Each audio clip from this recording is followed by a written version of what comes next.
leen di rafetlu ànd bi ngeen di ànd ak Sunugal 24 invité de la rédaction moo dellusiwaat tey ñu am mbégte di dalal Ibrahima Fall moom moo jiite association des maîtres nageurs sauveteurs et surveillants de baignade du Sénégal Ibrahima nuyu la di rafetlu invitation bi ñu nangul.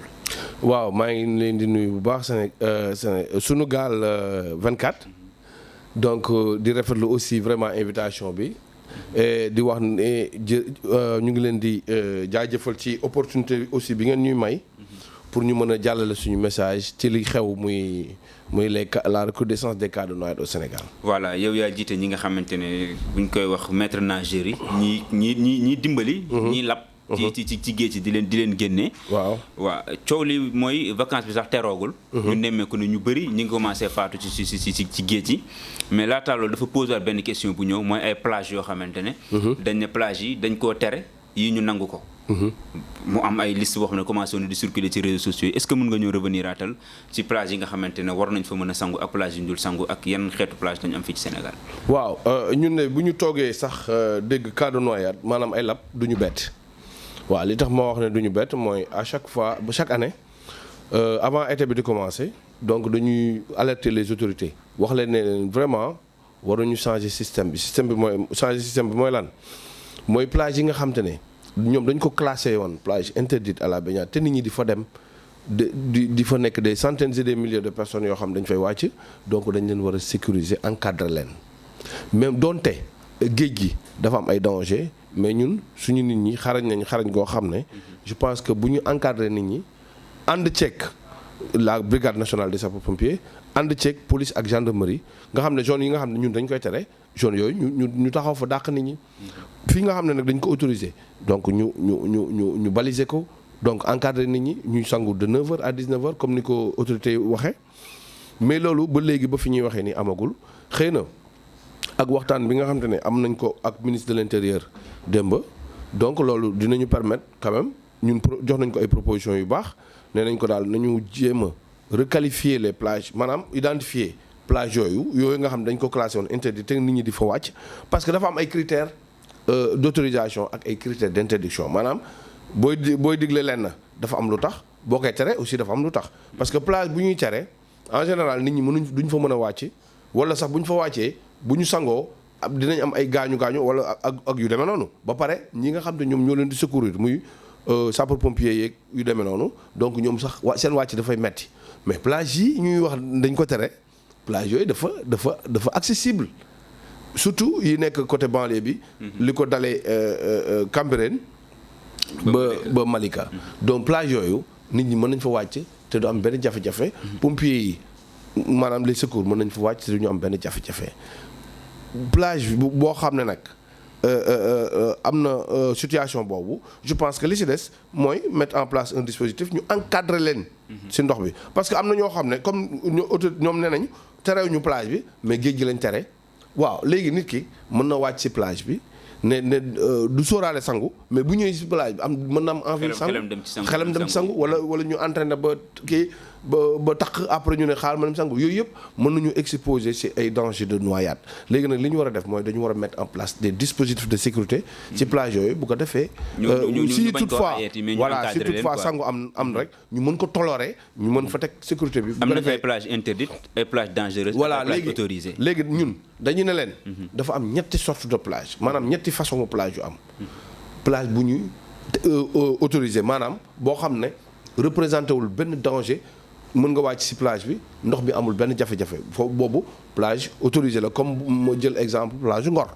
nga amul benn danger ci ndox bi wala Gorée boo fay dugg wala Gorée xam nga donc wala Anse Bernard yooyu mooy plage autorisée à la baignade mu ngi nii teeru Baye Sogui Anse Bernard plage des enfants Cour suprême piscine Mermoz Pointe des Almadies Ngor Île de Ngor Yoff Tongoor Almadies Gorée donc yooyu la ñu classé comme des plages autorisé voilà yii la ñu war a sangoo léegi nag yii xam nga plage yi bariwul 11 plage la ci lu tolloog vraiment ay plage yu bari yoo xam ne dafa nekk ci Dakar ak ci banlieue bi voilà donc léegi beneen bi ci topp mooy plage bu ñuy tere voilà plage bu ñuy tere donc moom soit dafay am ay xeer yoo xam ne day nekk ci plage bi ay rocher nga xam ne boo fa sangoo di nga mën a mbëkku donc nga gaañu ak yu demee noonu te sapeur sax bu ñu fay wàcc ay jafe-jafe la ñuy am donc pour dugg ci plage bi yooyu jàpp nañ ne loolu dañ ko war a tere.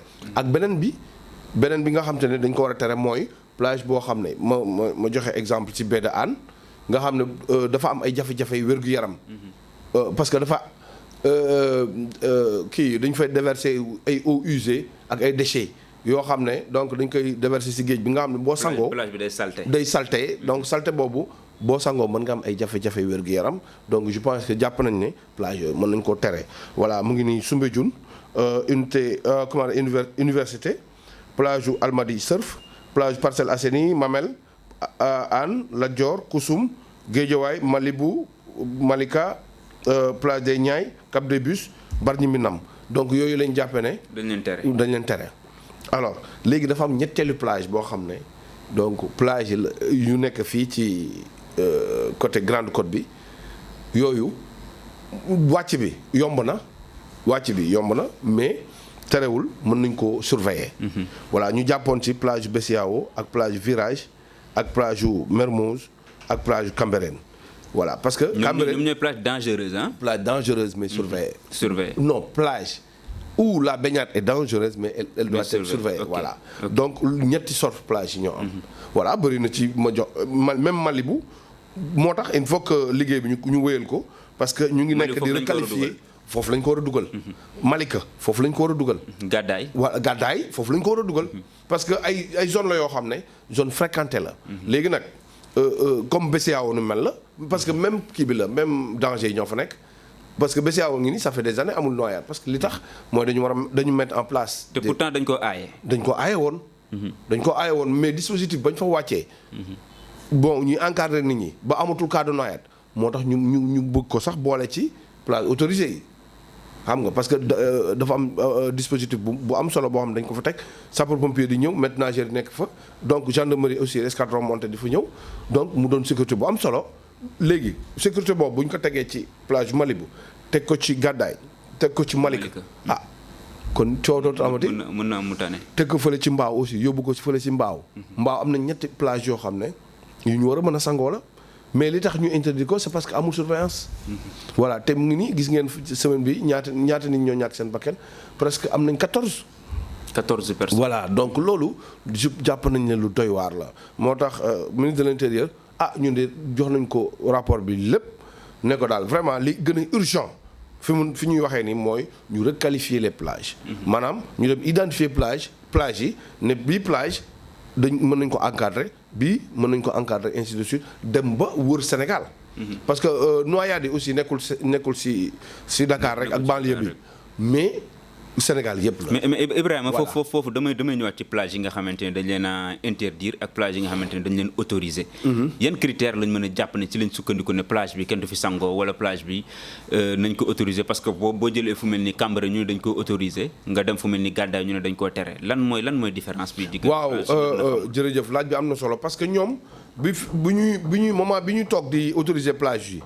wala di ko interdire moment boobu fréquentation des plages demul nii maanaam nit ñi daawuñu fa sax dem nii.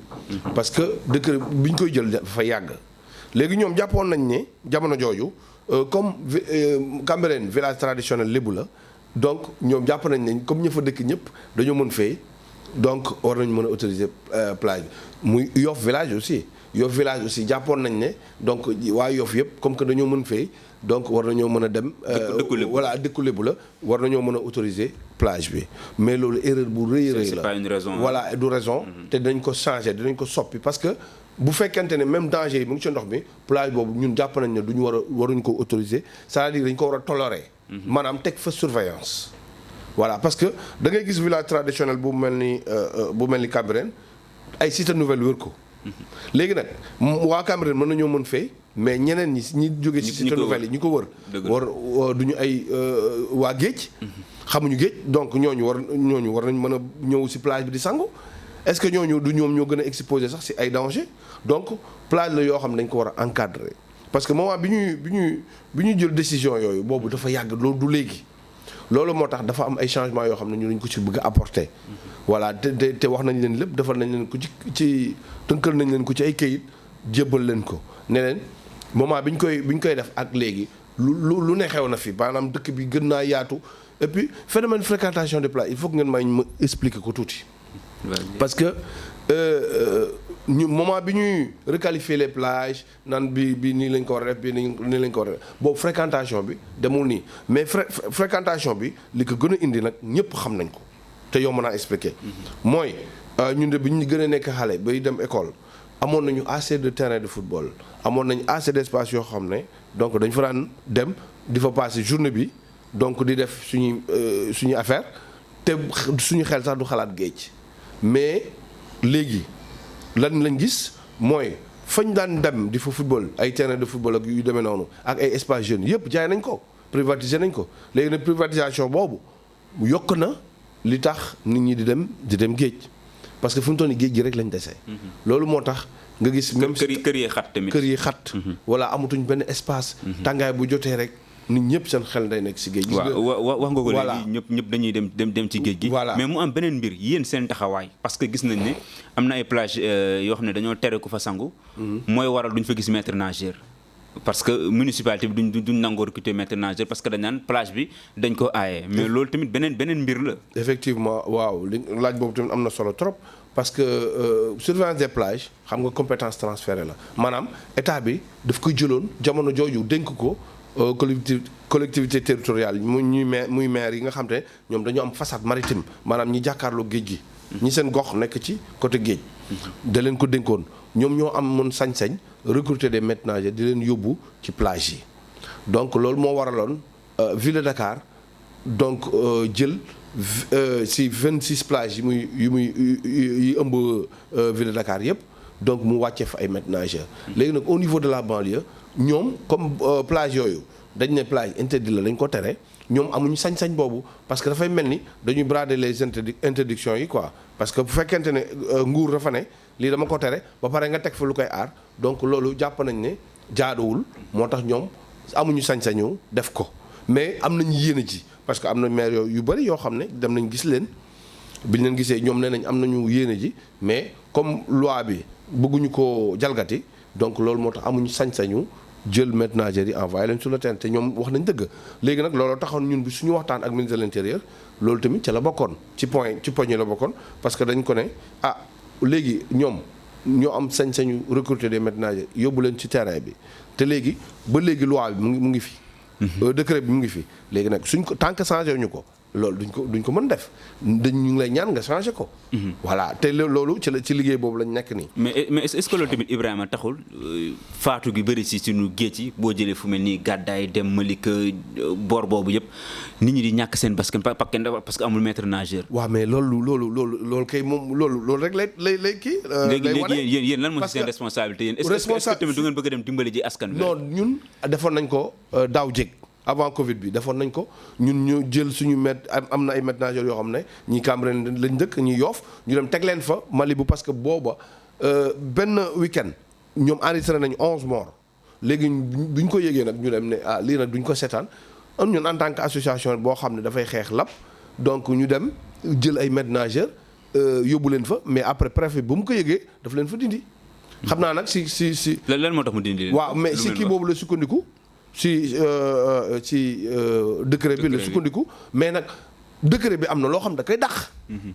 am na loo xam ne décret loolu mën na ko dàq parce que tant que nit ñaa ngi dee.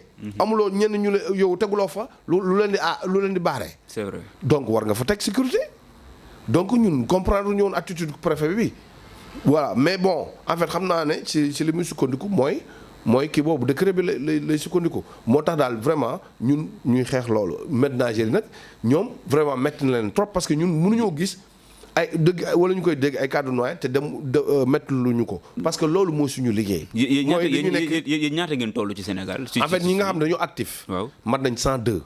102 waaw lañu toll moom ñuy actif ñoo nga xam ne fu mu toll ñu ngi sur le terrain. di liggéey mat nañ 102 te ñoo ñëpp booy seet dañoo concentré biir Dakar. voilà Dakar banlieue bi amul benn maître nageur boo xam ne ci ñun la ci suñu kuréel la bokk bu fay exercer amul te loolu jàpp nañ ne jaaduwul te am nañu 300 membres yoo xam ne actuellement ni ñu ngi seen i lijaasa diplôme te amaguñu xëy voilà loolu nag tamit jàpp nañ ne jaaduwul voilà donc yooyu yëpp exposé nañ ko ak kii bi ministre de l'intérieur et de la sécurité publique. xëy na dina ci def ay jéego yu am solo parce que ñun sax wax nañ ko ne ko na convoquer les maires ñu ñëw toog. ñu wax leen lii mooy seen responsabilité ci plage yi parce que am na maire yoo xam ne vraiment seen attitude tamit kenn mënu ko comprendre. parce que parfois bu ñu la dénkee dara il faut nga jël sa responsabilité. effectivement voilà parce que boo déggee sa waa dëkk di ñàkk seen bakkan ci loo xam ne accident la. léegi nga yore ay solution yoo xam ne peut-être que mën na leen aar. je pense que loolu waroo nelaw tant que defoo ko. voilà mooy yoon sax. mais dañuy dellu si waat si benn ci ay cas de noyade yoo xamante ni bi am Malika la ñuy njëkkee. une dizaine de morts ay xale yoo xam ne yan information lañ leen jox ne moo sabab xale ñàkk seen bakkan. ak nombre bi bu ngeen amee nombre exact bi actuellement parce que ba léegi kenn mënul xam. waaw xam nga mooy li ma la doon wax sànq gis nga ñun kese ñoo habilité encadrer les zones de baignade xam nañ zone de baignade bu su nekk lan lay laaj. soo gisee lab bi demee noonu muy noyade collectif yooyu c'est normal. parce que bon waaw c'est normal parce que plage bu mel ni BCEAO laa jël exemple toujours parce que plage boo xam ne noonu la mel comme ni Malika mel noonu la mel te noyade yi noonu la fa demee woon bu njëkkoon mais ba ñu mettre en place des dispositifs de sécurité maanaam teg fa ay nit yooyu wattu ba pare jox leen matériel maanaam plage dañ koy dañuy délimiter zone de baignade yi dafa am fu ñuy oowee banc de sable ak si bayin gis nga noyade bi fi mu amee loolu ñoom dañoo taxaw ci banc de sable bi mu toj. nekk banc de sable mooy lan. banc de sable mooy lu lébu yi di wax paas. waaw paas maanaam foo xam ne da nga fay taxaw di nga am pied maanaam. da ngay taxaw voilà mën nga dox 15 mètres. 15 mètres te ndox mi du la muur. du sax tollu sa ndigg donc foofu foofu la ñuy encadrer en général les zones de baignade. ñu délimiter ko foofu teg suñu drapeau teg suñuy balise léegi nag si côté ñaari côté yi tout le temps dafay am lu ñu owee courant bayin yi dafay am muy ay genre pax lay doon pax yoo xam ne donc courant bi soit mën na xëcc si kaw comme mën na xëcc si biir ndox mi donc ñaari danger yooyu la mën a def soit mën na xëcc si kaw comme mën na xëcc si suuf voilà donc foofu ñun dañ koy bloquer en général dañ koy tëj suñ ko tëjee baigneur bi doo am accès pour dem foofu. ok parce que dinañ ko encadrer ba du mën a dugg si danger boobu wala sax bu ñu rëccee ba dugg si sax ñun ñu daw intervenir. ngeen daw intervenir mais comme Malika yooyu duñ ko encadrer moo tax dañuy jékki-jékki. mais duñ Malika amul benn zone bu ñu délimité amul kenn xàmmewul lan mooy paas bi kenn xàmmewul lan mooy bayin bi yooyu yëpp. danger yooyu yëpp nit ñi xamaguñ ko bien que ñun ñu ngi leen ci sensibiliser mais sensibilisation c'est ay image lay am. voilà donc ñu sax am nañu yéene sax wàcc sur le terrain dem def ay campagne de sensibilisation parce que comme mbir mi ba léegi application bi dafa des voilà amagul application parce que yóbbuguñu maître nageur sur le terrain. donc ñun dañuy jàpp ak waa direction de la protection civile ñu wàcc sur le terrain. sensibiliser nit ñi par rapport mais am nañu ko doon expliquer tamit xaw ma ndax lu wér la wala lu wérul comme yaay spécialiste bi ñu ne suuf si boori gàddaay beeg Malika beeg seen suufi géej gi dafay yëngatu wala dafa toogul daal na loolu moo tax. waaw xale lab bi dafa bëri. loolu du Malika du gàddaay kese. même BCEAO ba la noonu la mel mooy bàyyi ni ñu leen di wax. c'est-à-dire dafay bëri jikko. voilà parce que parfois day xëcc suuf parfois mu xëcc si kaw. wala parfois mu demee latéralement parfois muy aj mais yooyu yëpp phénomène yooyu yëpp ñun xam nañ ko bu ñu xëyee rek dañuy xam ne tey géej gi nii la mel nii la jikko woo maanaam géej gi gën a bëri jikko ci loo gis parce que mën nga toog 5 minutes mu soppeeku goo xam ne mais ñun à chaque fois comme que ñun si lañ juddoo si lañu màggee ay lébu lañu. ñun xam nañ ko bu baax saa yu soppeekoo ñun dañ koy xam su ko defee dañuy jël suñu matukaay te ku ci dugg aussi dañuy xam fan lañ lay jaarale ba génnee la. donc loolu moo ci am solo moo tax autorité ñoom loolu la ñu mënul comprendre que ne am na ay nit ñoo xam ne mën nañoo taxaw pour barrer danger yi te loolu mën nañ ko parce que moom lañ def BCEAO ba amatul cas de noyade. macha allah délimiter les zones de baignade barrer maanaam bayin yi. ba xam ne kenn ñu dindi di leen qualifier ne ay plage interdite. ay plage interdite non plage interdite mooy plage boo xam ne neexul a accéder. mais plage yi yëpp ngay gis nii.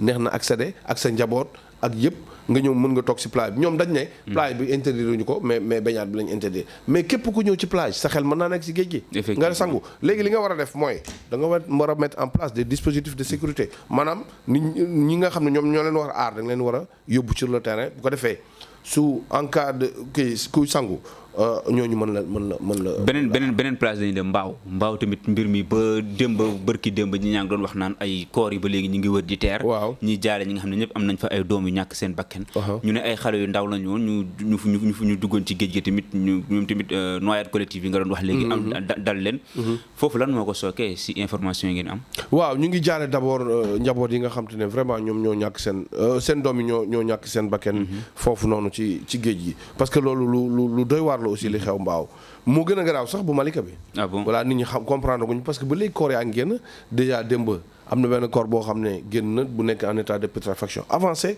ba léegi ñu dégg naa ña fa nekkoon dañoo au sapeur pompier ñëw ñu corps ba mujj delluwaat parce que ñoom mënuñu ko woon téye ndax état bi mu nekk woon la donc ñu ngi jàlle njaboot yépp wax dëgg yàlla te di ko metti lu aussi ba léegi mais loolu lu mën a nekk la aussi nee naa la plage soo fa demee soo fekkul kaaraange yooyu mën na fa am parce que xale yi dañuy dugg foo xam ne donc duñu xam ne fii danger la donc ñun suñ fa nekkoon tey dañuy délimiter les zones dañ naan bii zone dangereuse la dañ koy maanaam dañ koy yamale ba léegi nit ñi dañuy dem ba sax ba miin loolu dañuy dem ba miin ne gars yi waruñu koo romb voilà waruñu koo romb moom nga gis sax Ngor ci plage autorisée yi sax même les plages autorisées soo fa demee soo dépassé limite da ngay lab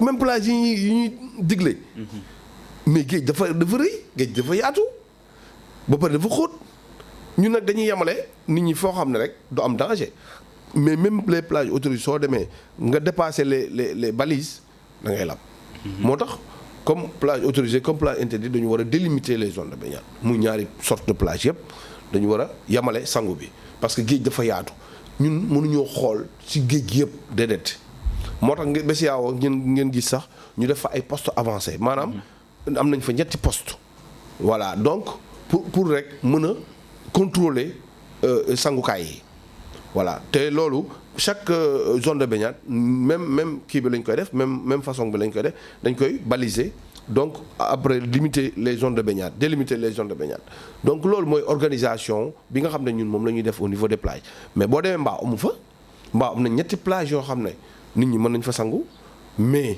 amul benn surveillance amul aussi loo xam ne dañuy yemale nit ñi ne leen yem leen fii donc loolu moo tax loolu lu jaadu la pour mu am fa ba léegi ba fi ñuy waxee ne ak yow nii xale yi bu ñu fa demee loolu mën na leen dalaat donc loolu moo tax ñu mais Ibrahima plage boo xamante ne dañoo aaye ku fa sangu xale yi di wéy di fa dem mais xale bi nga ne dafa dem loolu tamit yéen ban taxawaay ngeen am est-ce que du ngeen dem foofu tamit di jéem waaw toujours la responsabilité elle est partagée gis nga affaire wu noyade yi nii dafa am responsabilité yoo xam ne maanaam dañ ko séddoo maanaam mais bi ci gën a rëy nag nguur gi moo ko yore état bi nga xam ne moom mooy war a yore sécurité publique kooku boobu ñooñu noonu ñoo war a gën a mën a taxaw ci mbir mi mu gaaw a gaaw parce que am na boo xam ne parents yi donc dañ ci am cër parents yi aussi dañu war a gën a sàmmaat seeni doom seen xale yi di xool fan la ñuy dem xam nga xale yi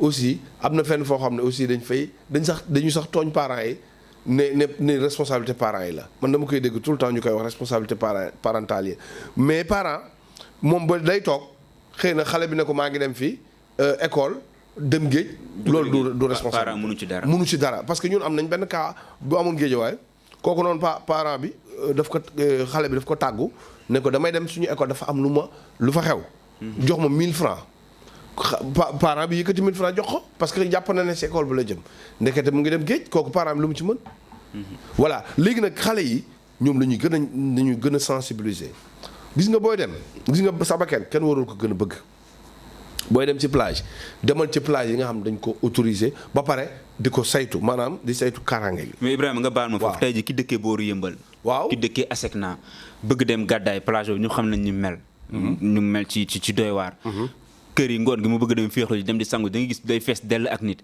mais kooku mënoo ko ne demal ci plage boo xam ne dañ ko autorisé mu war a jóge fii dem ba biir Dakar di sangu ji effectivement loolu wax naa ko ba tàyyi loolu sama intervention wax naa ko ba tey nee naa waa banlieue bi nañ leen jàppale parce que ñoom mënuñoo dëkk ak géej. parce que bu njëkkoon géej gi balaa kër yi boo jógee géej kër yi balaa nga koy jot. dafa sori woon pratiquement plage yi fréquentation bi demul woon nii mais léegi plage yi dafa gën a accessible ndax corniche bi ñu leen defal. ba bari kër yi gën a ñëw sës ci plage bi léegi nag yow waroo mën a dëkk ak plage war see wàcc féexlu te duñ la mën a encadrer. donc loolu état moom moo ko war a def te wax nañ leen ko nee leen mënu leen parce que ñooñu amuñu moyen déjà yoo xam ne tey mënoo dëkk Malika dem di naan damay dem ba fële tous les jours Ngor la plage de Ngor parce que loolu dafay li moyens yi muy demandé sax dafay bari parce que il faut nga jël taxi nga dem ba foofu après nga fay fi ngay toog nga fay añ bi donc nga ñëwaat jëlaat loolu dafay metti donc te ñoom ñu dëkk ak plage bi looloo taxoon temps Covid bi mu amoon ay jafe-jafe ak police population bi amoon ay jafe-jafe ak police ba toj sax auto police ndax lan dañuy dem géej par force xam nga bon parce que ñoom pauvreté bi aussi daf ci am lu mu ci joué voilà ak ñàkk xëy ñenn ñi sax bu ñu xëyulee ndeysaan duñu bañ sax toog seen kër dañuy obligé dem sax plage ba toog fa yenn. yéen a ngi liggéey ci sensibilisation yi ak école yi ak mairie yeeg ñooñu. ñun yàgg nañ si loolu du tey ñun déjà ñun initiative yi ñu amoon mooy dem ci école yi donc wax ak kii mais ba léegi projet bi taxul woon parce que dañ ñu ne bon dafa am lu taxoon affaire boobu sooxe léegi nag dinañ ko déclenché waat année bi parce que lu am solo la ñuy sensibiliser xale yi ba pare di sensibiliser sax ñi leen di jàngal. voilà parce que parfois aussi nga gis enseignant boo xam ne dafay dem yóbbu élèves am yi sorti duñu am benn maître nageur bu ñu àndal te loolu jaaduwul loolu risque la dégg nga ba taay xale yi day si piscine am na koo xam ne jàmmalaay fii dañu doon def EPS maître enseignant ba dem bàyyi leen fa est-ce que loolu tamit ku responsable dina ko def donc yooyu yëpp enseignants yi aussi il faut ñu sensibiliser leen parce que parfois aussi amatuñu espace ci école yi la ko waroon comme terrain ak yëpp jaay nañ ko. waaw léegi dañuy obligé. surtout école yi nekk aux Parcelles Assainies ñu ci bëri seen élèves fa la ñuy yendu ci plage yi. moo tax école yi am façade maritime aussi ñoom tamit ñu jar a sensibiliser parce que même ñun noonu lañ defoon sax dañoo ciblé woon école yi nga xam ne dañoo am façade maritime dañu nekk ci booru kii bi géej gi école yooyu yëpp parce que seen élèves yi. ñoom xëy na yëguñu ne si plage bi la ñuy yendoo te bu ñu fa yendoo dañuy sangu. voilà te ñu jar a encadré ba pare état bi li mu war a xam mooy léegi nekkatul été rek la ñuy sangu. même hiver xale yi dañuy dem géej. waaw sangu guddi yi nag. waaw sangu guddi nag ñun loolu moom. vraiment ñun mënuñ si dara parce que ñun dañu am heure de baignade dafa am. maanaam. baignade bi day commencer 9h ba 7h ci ngoon léegi nag au-delà de 7h ci ngoon nag force de défense et de sécurité yi ñoom lañ jox doole jooju. pour que ñu mën a surveiller dàq ñëpp ñi nga xam ne ñoom ñoo nekk ci plage bi. kon sangu guddi daal daal noonu warul am. comité de pilotage bi. loolu wax nañ ko fa. ñu ne force de défense et de sécurité yi au-delà de 19h ku mu fekk ci plage yi dina la teg ay daan. sauver nu mu méttee est-ce que amoo leen ci ay membres yoo xam ne jot ngeen leen ñàkk ci mission bi ngeen di def nii. boobu ñu ne bi ñu si duggee ba léegi amaguñ kenn koo xam ne am mës na am sax jafe-jafe. bañ koy ñàkk. kon yéen sant yàlla. naka ñu sant yàlla parce que xam nga ñun yàlla dogal na ne ñi nekk si milieu bi yëpp. milieu ñu xam géej lañ. voilà donc loolu la yàlla pour nekk maître nageur. voilà donc pour nekk maître nageur nag il faut nga mën fay d'abord. voilà mais mën fay rek taxul nga nekk maître nageur il faut nga def ay formation donc premier secours ak ay formation sauvetage aquatique donc yooyu yëpp. maintenant dañ koy def diplôme ou bien. mais loolu lépp ay diplôme la. waaw parce que da ngay mën fee d'abord. mën fee bi diplôme la beneen bi il faut nga mën a victime bi boo koy génnee il faut nga am noo koy nooy taxawee loolu lépp di ay diplôme ay formation la ay technique de sauvetage. xam nga ak yooyu parce que da ngay mën fee nga mën technique de sauvetage après soo ko génnee aussi dafa am loo koy defal avant l'arrivée des secours spécialisés maanaam da nga koy premier secours yi maanaam. première assistance bi ñun ñoo koy def avant l'arrivée des secours spécialisés bon dem nañ sax bay gën a avancer parce que léegi am nañ ay diplôme international ci affaire sauvetage aquatique bi parce que on a fait des formations avec les Anglais de la RNLI. am nañu formation ak la Charente-Maritime La Rochelle les sapeurs-pompiers de la Charente-Maritime yi nga xam ne c'est des Espagnols donc yooyu yëpp ñu ngi koy def. voilà donc ba am si ay lijaasa te maîtres nageurs yu si bëri def nañ ko. mais xalaat ngeen dooleeku lu gën a bëri pour gën a dimbali ci ñi nga xamante ne ñoo nekk ci boori géej waaye au cas où fekkente ne. nangu nañ léegi plage boobu nit ñi di ci sangu. waaw boo gisee sax ñu koy vraiment déplorer c'est parce que maîtres nageurs dañu war a gën a yokk parce que plage yi dañ koy gën a fréquenter xam nga léegi su fekkente ne. maintenant amul formation day doy waar. yéen mairie ñoo leen di fay. ñun mairie de Dakar la ñu dépendre. parce que actuellement nii ba fi may wax ak yow nii mairie de Dakar kese moo jël ay maîtres nageurs sauveteurs envoyé leen sur le terrain. prépositionné leen ci 26 plages yi nekk ci Dakar yëpp mais banlieue bi ñoom amaguñu loolu. fii daal kenn voilà te loolu lañ leen di ñaanal ñu am ko comme ni ko ville de Dakar defee ñu koy defee noonu parce que ville de Dakar jël na 26 plages yëpp prépositionné fa des maîtres nageurs sauveteurs pour la surveillance. mais ba mënuñoo jël tant que yéen tamit li ngeen wax ni yembul mooy liggéey bi ngeen. waaw pour ñu déclassifier préalable dañu déclassifier certaines plages. pour mën fa yóbbu kaaraange ci liggéey boobu lañ nekk mais il faut que nag. du yëpp la ñu mën a ubbi il faut ñu tëj yenn yi. voilà bu ñu ko tëjee nag dinañ ànd ak les forces de défense et de sécurité pour def ko parce que tamit nit ñi doo leen topp sax nag ci li leen neex. voilà parce que am na plage yoo xam ne accessibilité bi yombul. donc sangu fa yombul. donc il faut que plage yooyu aussi ñu xool naka lañ koy tëjee. tey jii yan plage ñoo gën a bon yoo xamante ne tey jii fa ñàkk fa sa bakkan moo gën a yomb ci banlieue beeg ci biir kii tey jii. non plage boo xam dañ ko ñàkk assister rek. waaw mais am na plage interdite amul yoo xamante ne da nga naan fii moom risque la parce que. mais risque yi mu ngi fële bu baie de Hann bële sangu fa risque la parce que salte ba fa am nga mën ko sangu nga mën fa sangu mën fa jëlee jàngoro loolu risque la am na yu nekk fële si Almadi bi. xeer yooyu bu la vague bi dóoree boo mbëkkoo da ngay dee. donc yooyu voilà parce que sapeurs-pompiers sax pour ñu am accès fa pour ñu am fa accès plutôt loolu problème la léegi nag plage yooyu baaxul mais bu ne nii yi nag. yi nga xam ne moo nekk au niveau de la banlieue. li ko commencé Yoff ba Saint-Louis mën nañ ay plage la yu mën a encadré. yu mën a encadré yu mbaaw yi aussi plage la yoo xam ne yu mën a encadré la parce que plage yooyu aussi amul dans c'est-à-dire bu dee ne côté mbaaw bi la côté Rufisque bi li tax ñu koy tere dañ faa gisul kaaraange. mais plage yooyu moo gën a dal yi mais li tax ñu koy interdit c'est parce que dañ faa gisul kaaraange ñoo yey. parce que lu amul kaaraange nga ne da nga koy kii kan moo leen di aar. waaw loolu tax moo tax dafa am ay njumte yu bari yu am ci mbir mi. soo gisee cas de noyade mais ni ñu fi déggee fii cas de noyade yu bëri nii duñ ko déggee booru Somone yeeg boor boobu. lan moo waral loolu wala ñun duñ ko médiatiser. donc duñ ko médiatiser mais day am. ok ñun dañu nekk au courant dégguloo ma ne la li mu noyade yi. en moins de 6 mois 131 morts par noyade lañ am. 131 en moins de 6 mois. voilà en moins de 6 mois. c'est énorme. C'est plus que énorme même. donc loolu lu doy waar la donc noyade yi. dañ ko dul wax chiffres yi des fois nit ñi dañ ko dul dégg mais bari na trop. parce que même li ñuy annoncé. même de 2015 à 2012 en 2018 1023 morts par noyade lañ am. ci plage yi Sénégal yi 1023 ñaata année. si de 2015 à 2018. ok 3 ans. 3 ans.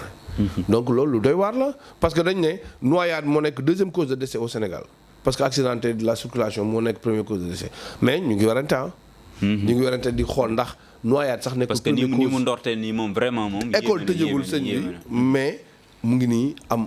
xale yaa ngi am faatu fu ñu actuellement nii vraiment doy na waar. doy na waar mais ce mot de la fin lan lay doon ñu yëkkati jotaay bi. waaw xanaa di kontaan di am mbégte ci yéen yi ngeen xam ne bon vraiment yéen tax suñu message di jàll. donc et puis di sensibiliser rek nit ñi di sensibiliser rek nit ñi ku si nekk daal am na ci part de responsabilité muy parent bi muy autorité bi muy ñi nga xam ne ñoom ñooy dem ci plage yi parce que plage moom boo fay dem je pense que jàpp nañ ne plage bu ñuy surveiller lay doon ak plage bu am sécurité ak plage bu ñu digle bien sûr mais bu fekkente ne da ngay dem ci plage boo xam ne jàpp nañ ne plage boobu dafa dangereuse ba pare amul surveillance je pense que yaa ngi exposé sa bopp. ma dugal fa lu ndaw rek xale bu ndaw bi dem plage lan nga koy conseillé.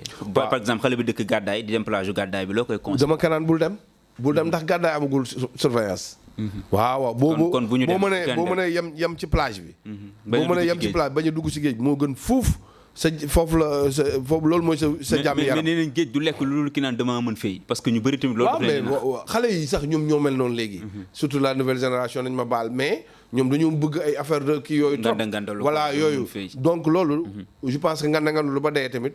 amul njëriñ amul benn sens. léegi daal sooy dem si plage demal fi ñuy fi nga xam ne dafa am ay maîtres nageurs sauveteurs maire Aïda Sow Diawara def na effort ñu woon na sapeurs-pompiers ñu ñëw fa. toog fa même bien que interdiction baa ngi fa. naka yeneen maire yi def maire Malika naka def maire Gadaay bi na ko def Racine Talla. xam nga donc yooyu yëpp donc bu ñu toppee loolu maire Rufisque nañ def loolu maire Mbaaw yi nañ def loolu en attendant que ñu mettre en place des dispositifs.